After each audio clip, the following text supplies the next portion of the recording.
Steve, you was talking about your rawhide story there. I know you were real close to Roger Miller. Yeah. So while we're telling stories, I'd like to tell my favorite Roger Miller story. Good. Roger, back when he was working Vegas, when he had Dangman was really hot, him and Thumbs were working Vegas, so he was flying. He went to New York to do something, and he came back and he flew to Dallas and stopped in the airport, and he only had just time enough to get from one plane to the other. And he went by the bar, and he stopped and got a glass of water and said, "Give me a BC," and the guy gave it to him, and the guy happened to recognize him. He said, "Lord God, you're Roger Miller. Roger, I love your music." And he started just carrying on and said, "I've got songs," said, "I'm a writer myself."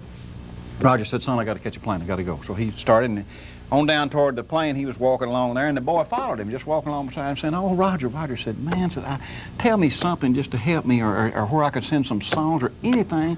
Said, "Just give me some advice." And about that time, they got to the checkout counter, and Roger handed him a ticket, and he turned around and looked at the boy, and he said, "Son, always keep your pills and your change in different pockets. I just took 35 cents.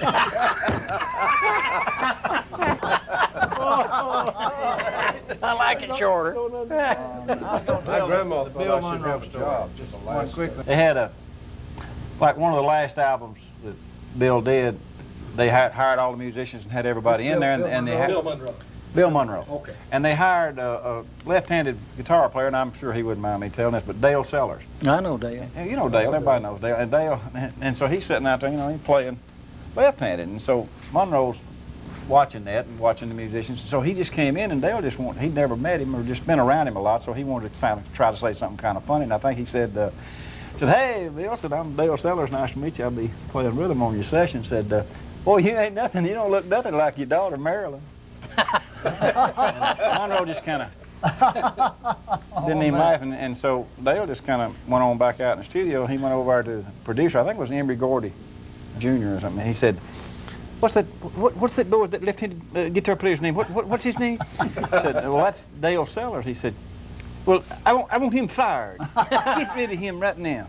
He said, "Well, we can't do that." So we got the guys here, so they already got the chord sheets written and everything like that. He said, "What do you mean we can't fire him? Let's get him out of here. I don't like that boy. That left-handed player, get rid of him now."